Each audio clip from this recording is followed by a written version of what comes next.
આપણે આજે આપણા સ્વાગત વિધિ આપણા મહેમાનો પધારેલા છે એનું આપણે સ્વાગત વિધિ કરવું છે. આપણા આમંત્રિત મહેમાન એવા સુરતથી પધારેલા કિરીટભાઈ તળાવિયા, એમને નમ્ર વિનંતી કરીશ તેઓ સ્ટેજ ઉપર આવશે. ભાવેશ દાદા તેમનું ફુલહારથી સ્વાગત કરશે. ફુલહારવાળા ગામ ગીગાસણથી પધારેલા વિઠ્ઠલભાઈ હરિભાઈ સિરોયા, તેઓ બી સ્ટેજ ઉપર પધારશે. તથા બાબુભાઈ હરિભાઈ સિરોયા, રસિકભાઈ હરિભાઈ સિરોયા અને સતુરભાઈ હરિભાઈ સિરોયા જે ગીગાસણથી પધારેલા છે, એ અમારા ભાણિયાભાઈ છે. પધારો પધારો, જલ્દી સ્ટેજ ઉપર આવી જાઓ. પછી આપણા મનજીભાઈ ગોવિંદભાઈ કોટડિયા, રસિકભાઈ ભીમજીભાઈ કોટડિયા, વિનુભાઈ જીવરાજભાઈ કોટડિયા અને રમેશભાઈ ભીમજીભાઈ કોટડિયા જેઓ સ્ટેજ ઉપર પધારે તેમનું ભાવેશ દાદા ફૂલહારથી સ્વાગત કરશે.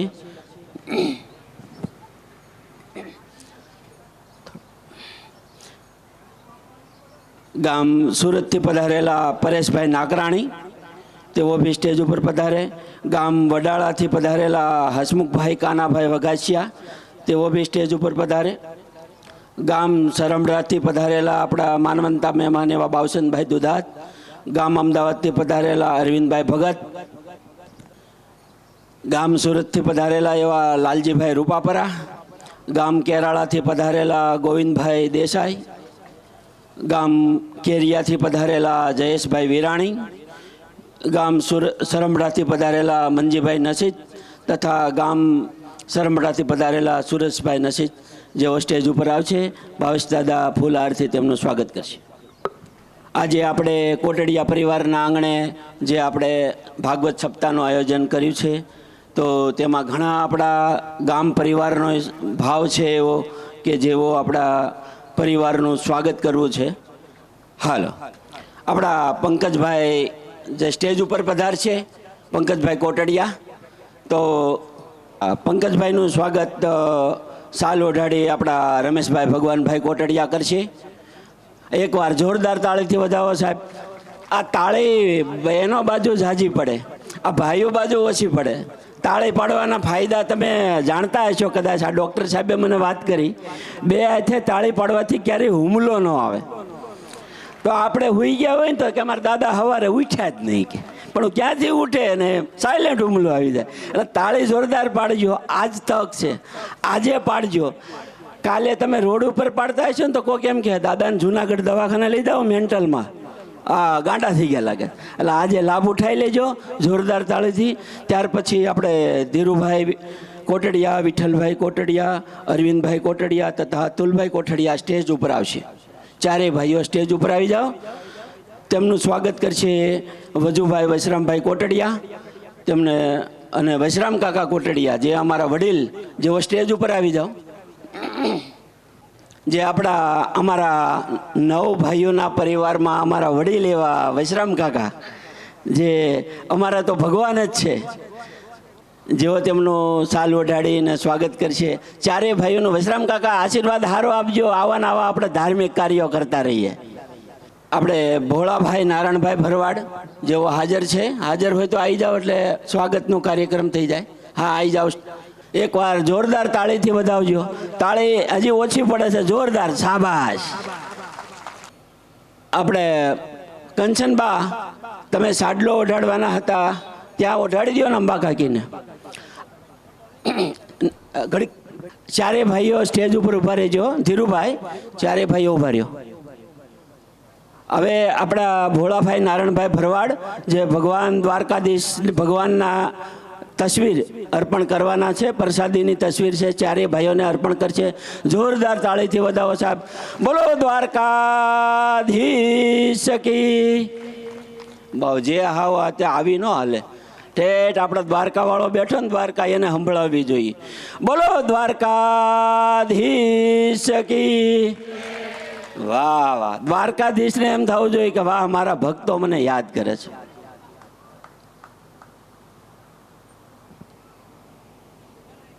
શાબાશ, જોરદાર તાળીથી વધાવો સાહેબ. ના હાજી છે. હા હા બોલો. ત્યાર પછી વિઠ્ઠલભાઈ, પંકજભાઈ અને મનીષભાઈ સ્ટેજ ઉપર રહેશે. તેમનું સન્માન કરશે સરસઈથી ગામ સરસઈથી પધારેલા માવજીભાઈ સાવલિયા, જેઓ સ્ટેજ ઉપર આવશે.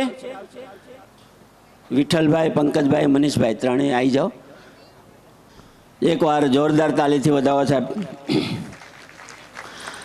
આપણે ચા પાણીના જે આપણા ભાઈઓએ જે આપણને આપ્યું છે ખુશીથી, તેમાં 2000 રૂપિયા વિનુભાઈ વલ્લભભાઈ વસાણી ધારી, 2000 રૂપિયા ચતુરભાઈ રામજીભાઈ કોટડિયા, 2000 રૂપિયા વિનુભાઈ જીવરાજભાઈ કોટડિયા, 2000 રૂપિયા દેવસી કાકા ફાસરિયાવાળા, 2000 રૂપિયા જયામાછી ફાસરિયાવાળા, 2000 રૂપિયા નરેશભાઈ ધનજીભાઈ દુધાત સરંભડા, 2000 રૂપિયા રમણીકભાઈ પરસોત્તમભાઈ દુધાત સરંભડા, 2000 રૂપિયા બાબુભાઈ ગોવિંદભાઈ કોટડિયા અને 2000 રૂપિયા મુકેશભાઈ મનુભાઈ કોટડિયા. આ સૌ ભાઈ ભક્તો તરફથી આવેલા છે. એકવાર જોરદાર તાળીથી વધાવો. તાપત્રય વિનાશાય શ્રી કૃષ્ણાય વયં નમઃ. નમઃ શ્રી દ્વારકેશાય પરમાનંદમૂર્તયે પરિવાર સમેતાય શંખોદ્ધાર વિરાજિને. શ્રી સ્વામિનારાયણ ભગવાન કી જય. દ્વારિકાધીશ કી. કૃષ્ણ ગોવિંદ ગોવિંદ ગોપાલા. કૃષ્ણ ગોવિંદ ગોવિંદ ગોપાલા. કૃષ્ણ ગોવિંદ ગોવિંદ ગોપાલા. કૃષ્ણ ગોવિંદ ગોવિંદ ભજ મોરાલી મનોહર નંદલાલા. ભજ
સુખાય કર્મા નિકરોતિ લોકો સુખાય કર્મા નિકરોતિ લોકો તે સુખં વા યદુપાયમાં વા નતે સુખં વા યદુપાય પાવા ઈદેન્ત ભૂય તત એવ દુઃખં વિંદેત ભૂય સ્તત એવ દુઃખં યદત્ર યુક્તાં ભગવાન વદેન્ન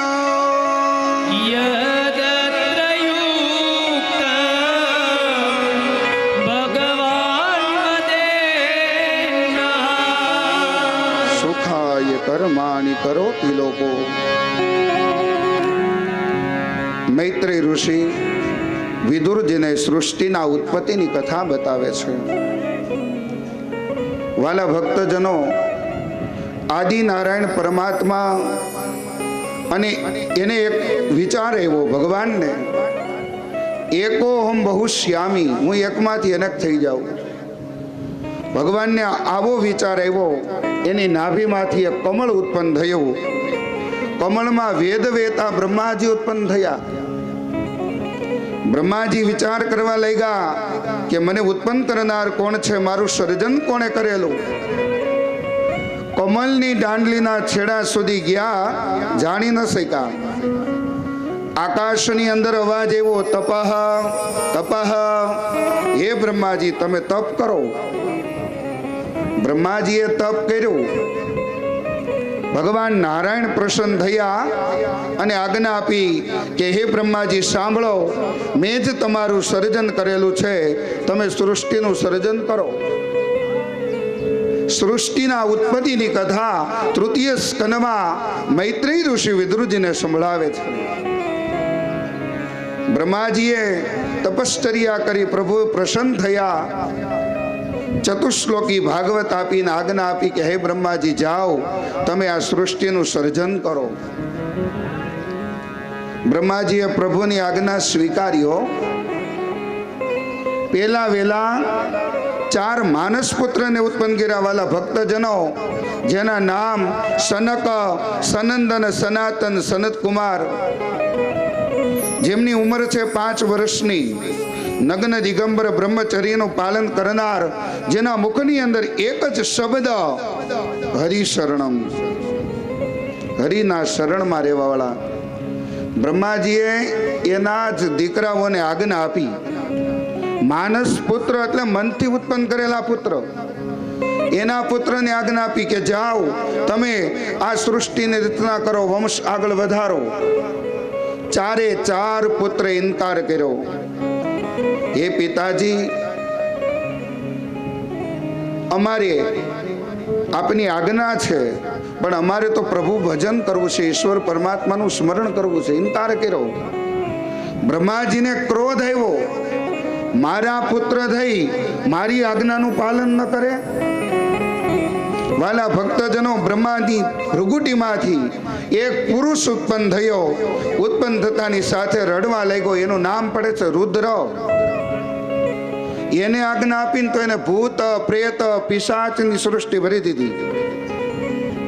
બ્રહ્માજીએ વિચાર કર્યો, જો આવી સૃષ્ટિ હશે ને તો કોઈને જીવવાનું મન નહીં થાય.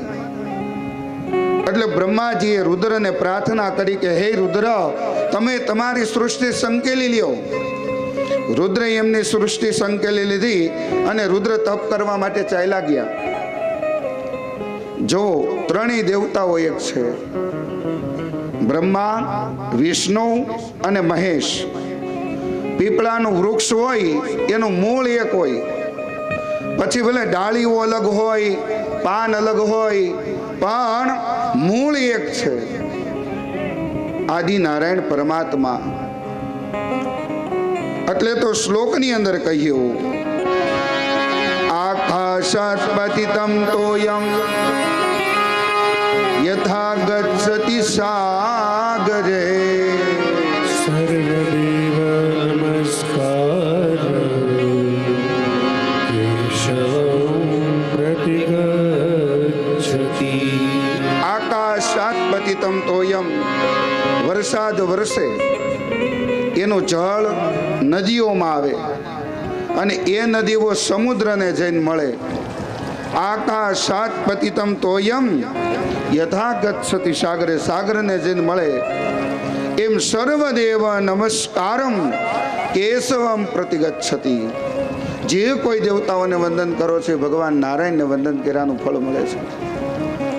તો બ્રહ્માજી ની ભૃગુટીમાંથી રુદ્રનો ઉતાર સંપ્રદાય અલગ હોય. આપણે જે જે ઈષ્ટદેવને માનતા હોય તે રામ, શ્યામ ઓર ઘનશ્યામ, જેમાં આપણી શક્તિ, જેમાં આપણો વિશેષ પ્રેમ હોય, ભાવ હોય, એ દેવતાઓનું ભજન કરતા હોય આપણા ઈષ્ટદેવ છે. સંપ્રદાય જે હોય, સ્વામિનારાયણ, વૈષ્ણવ, નાથ સંપ્રદાય, પણ વાલા ભક્તજનો, તમારો મારો આપણો બધાયનો ધર્મ એક છે, સત્ય સનાતન. આપણો ધર્મ એક છે, સત્ય સનાતન. સંપ્રદાય અલગ હોય, ઈષ્ટદેવને માનતા હોય, પણ તમારો મારો ધર્મ એક છે, સત્ય સનાતન. બ્રહ્માજીએ વિચાર કર્યો, હવે મારે શું કરવું? ભાગવતના તૃતીય સ્કંદમાં લખ્યું છે કે મનુ અને શત્રુપાની ઉત્પત્તિ કરી છે. મનુ મહારાજ અને શત્રુપા રાણી બંનેની ઉત્પત્તિ કરી. બંને પિતાને પ્રણામ કર્યા છે.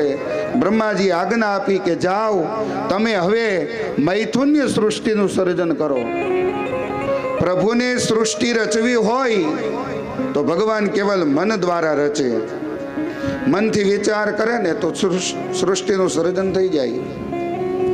ઋષિ મુનિઓ મંત્ર દ્વારા સૃષ્ટિની રચના કરે છે, ઉત્પત્તિ કરે. મંત્ર બોલી યજ્ઞ કુંડમાં આહુતિ આપે, પુત્ર ઉત્પન્ન થઈ જાય મનુષ્ય મૈથુન દ્વારા. ચાતુર વર્ણ મયા સૃષ્ટ ગુણ કર્મ વિભાગસો. 4 વર્ણ છે, બ્રાહ્મણ, ક્ષત્રિય, વૈશ્ય અને શૂદ્ર. આપણે બધાય પરિબ્રહ્મ પરમાત્માના સંતાનો છીએ. શુક્લ યજુર્વેદનો મંત્ર કહે, બ્રાહ્મણોસ્ય મુખમાં સિદ્ધબાહુરાજન્ય કૃતઃ ઉરુતદસ્ય દદ્વેશ્ય પૃથ્વ્યા કુશુદ્રૌ અજાયત. ભગવાનના મુખમાંથી બ્રાહ્મણોની ઉત્પત્તિ, ભગવાનના બાહુમાંથી ક્ષત્રિયોની ઉત્પત્તિ, ભગવાનના સાથળમાંથી વૈશ્યની ઉત્પત્તિ, ભગવાનના ચરણમાંથી શૂદ્રની ઉત્પત્તિ થઈ છે. આમ મનુ અને શત્રુપાએ પ્રાર્થના કરી. આપણે મનુ અને શત્રુપાના સંતાનો એટલે આપણે બધા માનવ કહેવાના. એને આજ્ઞા આપી, એને કહ્યું, પિતાજી તમે અમને આજ્ઞા તો આપો છો, પણ અમારે રહેવા માટે આ પૃથ્વી જોઈએ. આ પૃથ્વી રસાતલની અંદર છે. મનુ અને શત્રુપા પ્રાર્થના કરે છે કે આ પૃથ્વીને તમે બહાર લઈ આવો. ત્યારે મનુ મહારાજ અને શત્રુપા રાણીની પ્રાર્થનાથી બ્રહ્માજી વિચાર કર્યો, મારે શું કરવું જોઈએ? વાલા ભક્તજનો, ભાગવતના તૃતીય સ્કંદની અંદર લખ્યું છે, બ્રહ્માજીને છીંક આવી, એના નાકના નસકોરામાંથી એક અંગૂઠાના ટેરવા જેવું વરાનું બચ્ચું પ્રગટ થયું. એ ભગવાનનો વરાહ અવતાર હતો. બોલીએ વરાહ ભગવાન કી જય, બોલીએ વરાહ ભગવાન કી જય. ભગવાનનો અવતાર થયો છે. વરાહ, વર એટલે શ્રેષ્ઠ, અહ એટલે દિવસ. પૃથ્વીનો ગુણધર્મ છે ગંધ. ભગવાને ભૂંડનો અવતાર લીધો. જેવું કાર્ય કરવું તો એવા ભગવાને અવતાર લીધા છે. બ્રહ્માજીને છીંક આવી, એના નાકના નસકોરામાંથી ભગવાનનું પ્રાગટ્ય થયું. ઋષિઓએ પરમાત્માની સ્તુતિ કરી છે. વરા ભગવાનની દિવ્ય સ્તુતિ. જીતમ જીતંતે જીતય ભાવન શ્રી કૃષ્ણ ગોવિંદ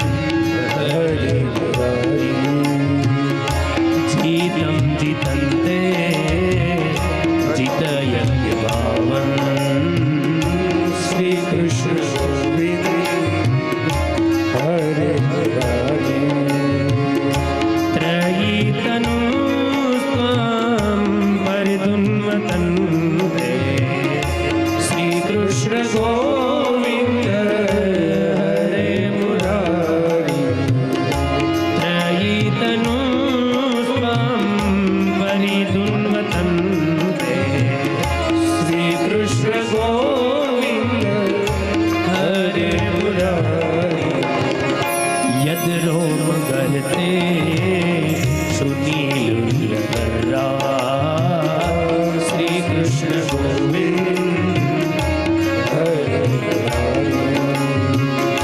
તસ્મે નમઃ કારણ શુકરાય તે શ્રી કૃષ્ણ ગોવિંદ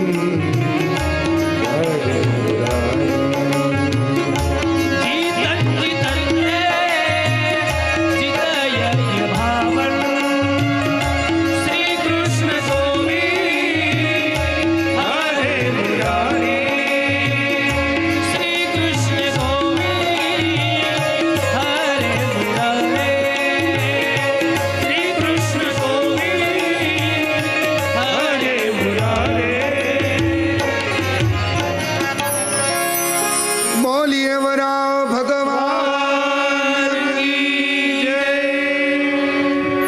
વરા ભગવાનનું પ્રાગટ્ય થયું છે, ભગવાન પ્રગટ થયા છે અને ઋષિ મુનિઓએ બ્રાહ્મણોએ ભગવાનની સ્તુતિ કરી છે. લોકના કલ્યાણ માટે ભગવાન વારંવાર અવતાર લે છે. અવતીર્ણ તે અવતાર, અવ્યક્ત વ્યક્તિ બનીને આવે અવતાર, બ્રહ્મ બેટો બનીને આવે અવતાર, નિરાકાર સાકાર બનીને આવે અવતાર. અને એ પ્રભુ રસાતલની અંદર ગયા અને જ્યારે એમ કહેવાય કે આ પૃથ્વી હતી એ પોતાના દાઢમાં સ્થાપિત કરી અને જ્યારે પ્રભુ બહાર લાવતા હતા ને તે સમયે હિરણાક્ષ નામનો દૈત્ય કહે છે આ પૃથ્વી છોડી દે, આ મારી છે, મારું મારું કરે છે, જગતમાં મરે છે અને તારું તારું કરે છે ને એ તરી જાય છે. મારું કાંઈ નથી, બધું જ તારું છે. સમર્પણ ત્યાગે સો આગે. જે માણસ ત્યાગ કરે છે ને એ ખૂબ આગળ વધે છે. આ કથા આપણને ત્યાગ કરતા શીખવાડે છે. ક્રોધનો નાશ, લોભનો નાશ, મોહનો નાશ કરતા આપણને આ ભગવાનની કથા શીખવાડે છે. એ ભગવાનની કથા હિરણાક્ષ, હિરણ એટલે સોનું, અક્ષ એટલે આંખ. હિરણાક્ષ, હિરણાક્ષ નામનો દૈત્ય કહે છે આ પૃથ્વી છોડી દે, આ મારી છે. એ સુકાર ભગવાન ભૂંડનો અવતાર લીધો ને એટલે હિરણાક્ષ નામનો દૈત્ય પરમાત્મા સાથે યુદ્ધ કરે છે. વર્ણન છે ભાગવતજીમાં કે ભગવાને હિરણાક્ષ નામના દૈત્યનો વધ કર્યો છે અને પોતાનું નિજ ધામ એમને પ્રાપ્ત કરાવ્યું છે. વાલા ભક્તજનો, ભગવાન જેને મારે એને તારે, જેને તારે એને હરિ ઉગારે. આ ઈશ્વર પરમાત્મા છે. ભગવાનમાં ભેદ હોતો જ નથી. હે, ભગવાનને તો બધાય સરખા. માં હોય એના બે દીકરા હોય, એક નાનો હોય એક મોટો હોય. મોટાને માં વધારે રોટલી જમાડે અને નાનાને એક જ રોટલી જમાડે. માં સમજે છે મારા દીકરાનો એટલો ખોરાક છે, મોટાનો, નાનાનો એક રોટલીનો છે. તો મામા ક્રિયા ભેદ છે પણ માનો ભાવ ભેદ નથી. માને તો બેય સરખા, જમણી ઈ અને ડાબી ઈ. અમારે જયાબેન, એમના દીકરા પંકજભાઈ અને મનીષભાઈ રામ લક્ષ્મણની જોડી છે. હે, બેયનો એક જ ભાવ, એક જ સંકલ્પ. મોટો ભાઈ કહે એ નાનો ભાઈ આજ્ઞા પાડે અને નાનો ભાઈ કહે એ મોટા ભાઈ સ્વીકારે. આ કથા આપણને જીવતા શીખવાડે છે. કથા તો આપણે ઘણી બધી સાંભળી પણ આનો એક શબ્દ જો આપણને સ્પર્શી જાય તો વાલા હરિભક્તો, વૈષ્ણવો, આપણું જીવન દિવ્ય બની જાય છે.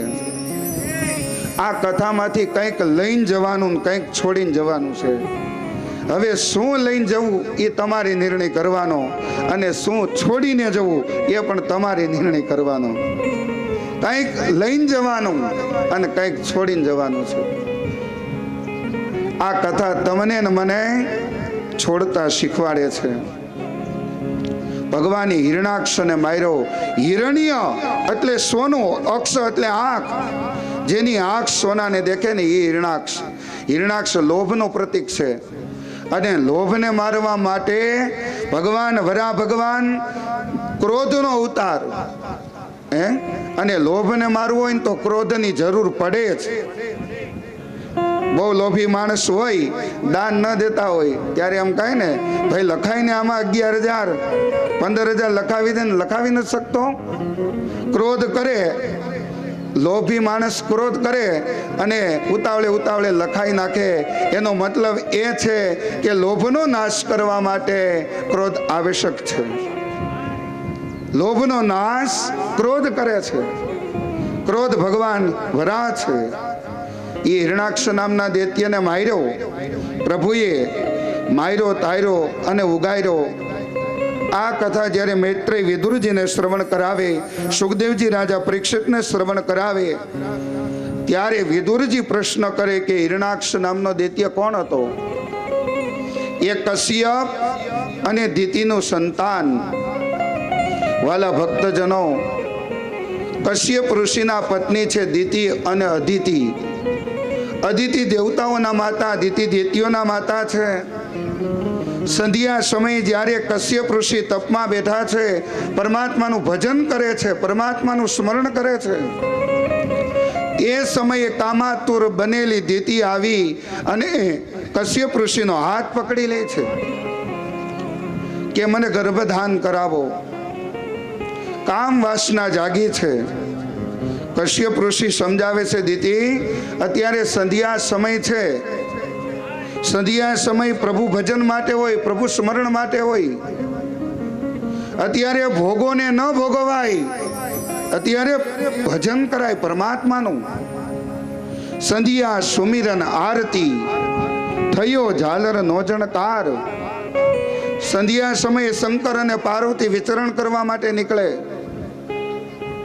સંધ્યા રાત્રિમાં પણ ન ગણાય અને દિવસમાં પણ ન ગણાય. સંધ્યા પ્રભુ ભજન માટે છે. આપણા બોરડી ગામમાં રાત્રિનો સમય હોય, લાઇટ જતી રહે તો અંધારું થઈ જાય. ત્યારે આપણે મોબાઈલની લાઇટ કરીએ અથવા બત્તી કરીએ, મીણબત્તી પ્રગટાવીએ. શું કામ? આપણે પ્રકાશ જોઈએ છીએ. રાત્રિના સમયે આપણે પ્રકાશ કરવા માટે થઈ અને લાઇટ કરીએ છીએ. તો સંધ્યા સમય છે ને, ત્યારે ન તો સૂર્યદેવની હાજરી હોય, ન તો ચંદ્રદેવની હાજરી હોય. એટલે સંધ્યા સમય એ ન રાતમાં ગણાય ન દિવસમાં ગણાય. એટલે તો હિરણ્યકશિપુને ભગવાને સંધ્યા સમયે માર્યો. એને કહ્યું હતું ને, હું રાત્રે ન મરું, દિવસે ન મરું.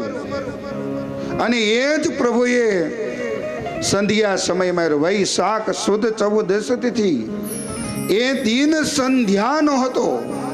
રાત્રિમાં ન ગણાય, દિવસમાં ન ગણાય. ત્યારે એમ કહેવાય કે જો રાત્રિના સમયે આપણે મોબાઈલની લાઇટ કરીએ, લાઇટ જતી રહે, ત્યારે આપણે પ્રકાશ જોતો હોય, ત્યારે સંધ્યા સમયે સૂર્યદેવની હાજરી ન હોય, ચંદ્રદેવની હાજરી ન હોય, ત્યારે આસુરી તત્વ પરિભ્રમણ કરવા માટે નીકળી જાય. ભૂત, પ્રેત, પિશાચ. એ સમય વિચાર કરો કે જ્યારે ઇતર પ્રવૃત્તિમાં આપણે હોઈએ, સંધ્યા સમયે જે ઘરે દીવાબત્તી થતા હોય, ટંકોરીનો નાદ થતો હોય, શંખનાદ થતો હોય ને, એ ઘરના પ્રવેશ દ્વારમાં એ આસુરી તત્વ પ્રવેશ કરતા નથી, ભાગી જાય છે. પણ એ જ સંધ્યા સમય વિચાર કરો કે આપણે ભોજન કરતા હોય, શયન કરતા હોય, અધ્યયન કરતા હોય, તો આસુરી તત્વ આપણા ઘરમાં પ્રવેશ કરે છે. પણ આપણે સંધ્યા સમયે ઝાલરનો નાદ થાય, શંખનાદ થાય, એટલે આપણે એમ કે વાળુનો સમય થઈ ગયો. એ વાળુનો સમય નથી, પ્રભુને ભજન કરવાનો સમય છે.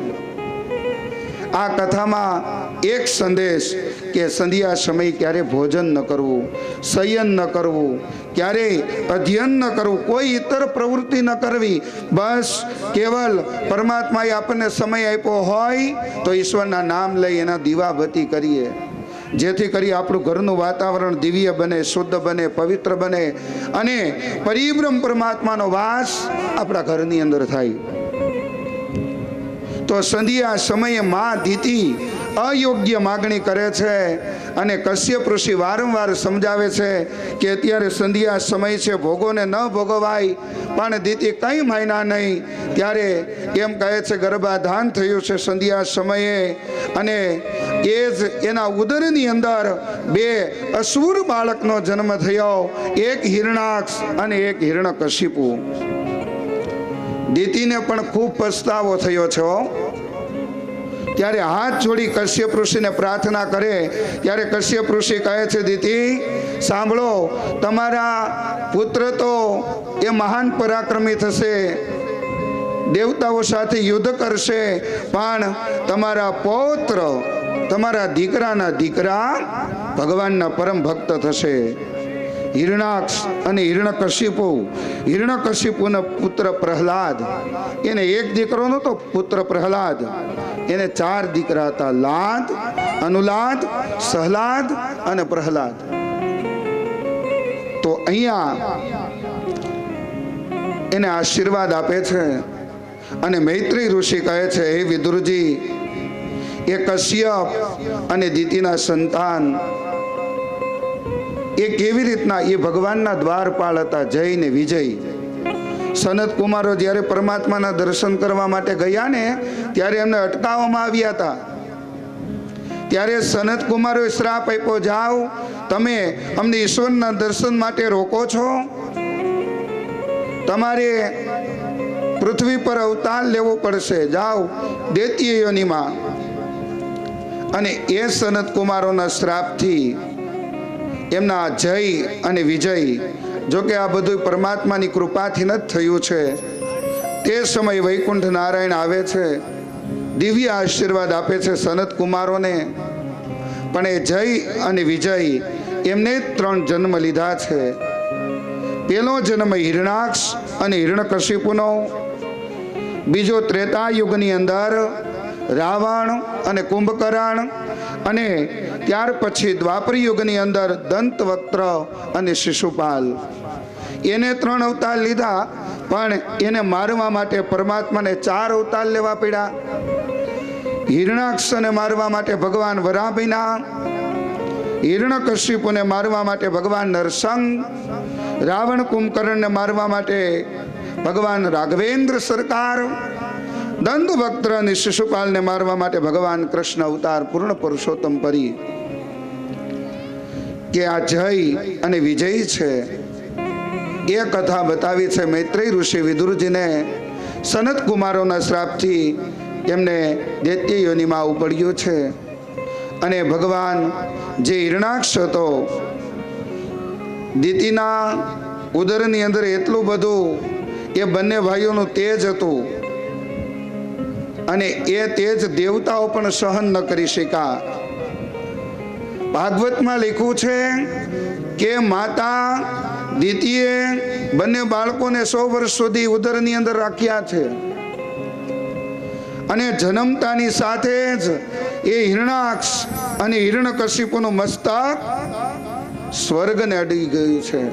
એટલા દેદીપ્યમાન, એટલો બળવાન હિરણાક્ષ અને હિરણ્યકશિપુ. ભગવાને વરાહ અવતાર લઈ અને હિરણાક્ષનો વધ કર્યો છે, આ પૃથ્વીની સ્થાપના કરી છે. ભગવાન કુર્મ એટલે કાચબાના સ્વરૂપથી બિરાજમાન, એના ઉપર હજારો ફણાઓથી ફેફાડા મારતા ભગવાન શેષ નારાયણ, એની ઉપર આ એક પૃથ્વીની, એની ફણા ઉપર આ પૃથ્વીની સ્થાપના કરી છે. અત્યારે પણ આ પૃથ્વી ગોળ છે, 3 ભાગમાં પાણી છે, 1 ભાગમાં આ પૃથ્વી છે. વરાહ ભગવાન રસાતલમાંથી આ પૃથ્વીને લઈને આવ્યા છે. એ કથા બતાવી. અને ત્યાર પછી મનુ અને શત્રુપાને આજ્ઞા આપે છે, અને મનુ અને શત્રુપાનું દિવ્ય દાંપત્ય શરૂ થયું છે. એમને ત્યાં વાલા ભક્તજનો 5 સંતાનો થયા.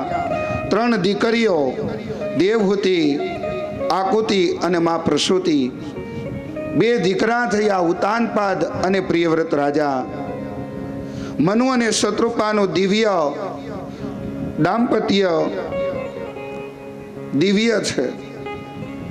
એને 5 સંતાનોને ત્યાં પરિબ્રહ્મ પરમાત્મા પધાર્યા છે. મનુ અને શત્રુપા એમની કથા બતાવી. મૈથુન્ય સૃષ્ટિનું સર્જન, અનેક પ્રકારની સૃષ્ટિનું સર્જન કર્યું છે. એ કથા મૈત્રી ઋષિએ વિદુરજીને શ્રવણ કરાવી છે. અને પછી મનુ અને શત્રુપાની જે દીકરી દેવહૂતિ છે એમની કથા બતાવી છે, જ્યાં કપિલ ભગવાનનો અવતાર થયો છે.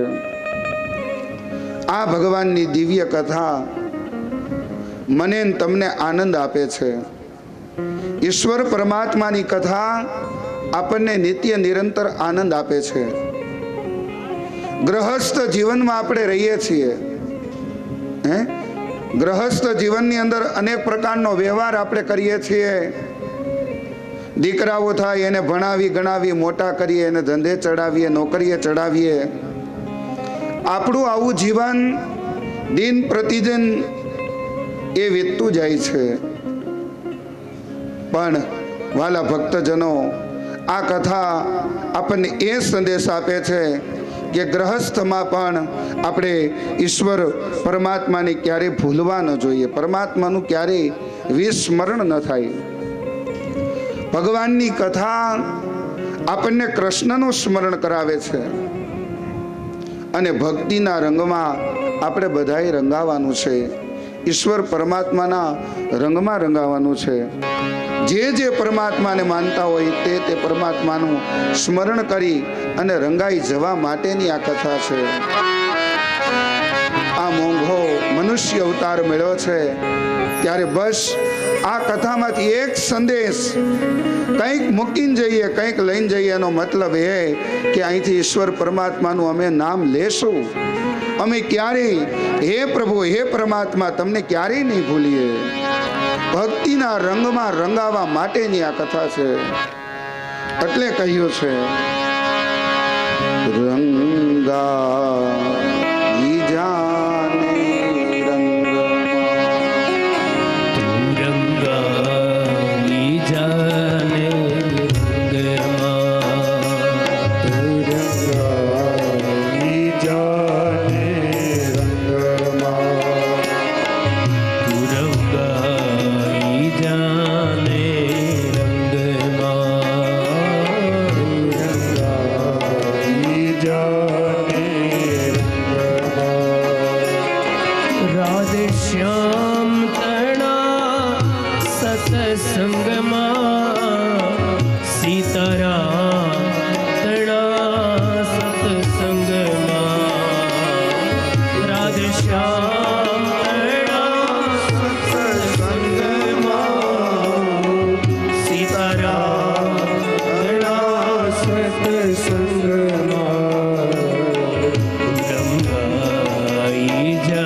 રાધે શ્યામ તણા તું રંગમાં તું રંગાઈ જાને રંગમાં તું રંગાઈ જાને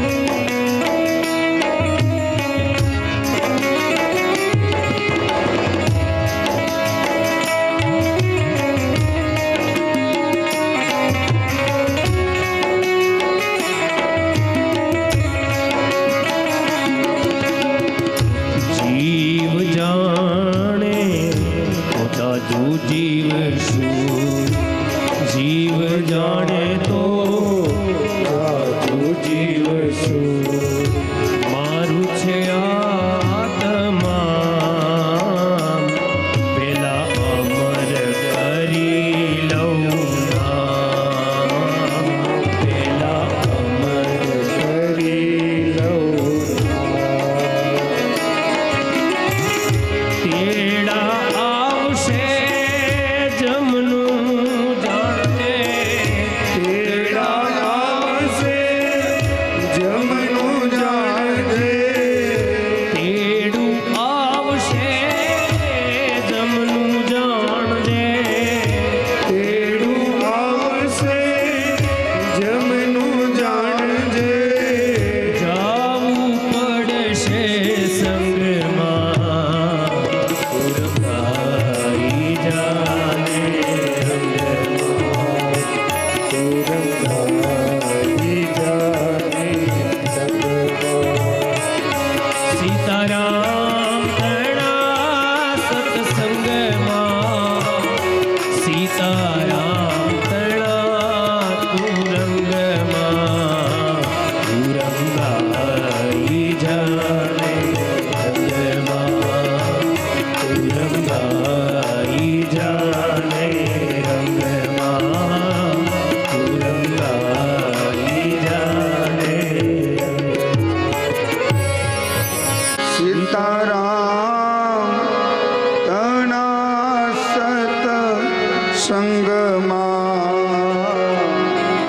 રાધે શ્યામ તણા તું સંગમાં રંગાઈ જાને રંગમાં ગંગા ગાઈ જાને રંગમાં ઈશ્વર પરમાત્માની ભક્તિમાં વાલા ભક્તજનો આપણે રંગાવાનું છે. આ કથા તૃતીય સ્કંદ મૈત્રેય મહારાજ વિદુરજીને કથા શ્રવણ કરાવે. મનુ અને શત્રુપા એમને 3 દીકરીઓ અને 2 દીકરા થયા. અહીંયા વર્ણન કરતા કહે છે કે મા દેવહૂતિને કરદમ ઋષિ સાથે પરણાવવામાં આવ્યા છે. કરદમ ઋષિએ પરમાત્માનું તપ કર્યું છે. શ્રીમદ ભાગવતની અંદર વર્ણન છે.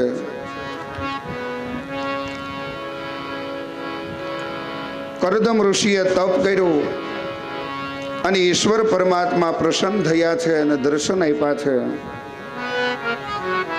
વાલા ભક્તજનો, કરદમ અને દેવહૂતિના વિવાહની કથા બતાવી છે. કરદમનો અર્થ કરદમ, જે ઇન્દ્રિયોનું દમન કરે એ કરદમ. આપણી દરેક ઇન્દ્રિયો પરમાત્માને સમર્પિત કરીએ. કઈ રીતના? નેત્ર દ્વારા પ્રભુના દર્શન કરીએ, હાથ દ્વારા પ્રભુની સેવા કરીએ, પગ દ્વારા પ્રભુની તીર્થ યાત્રા કરીએ. આ દરેક ઇન્દ્રિયોથી પરમાત્માની સેવા કરીએ એ કરદમ. કરદમ, ઇન્દ્રિયોનું દમન કરે એ કરદમ.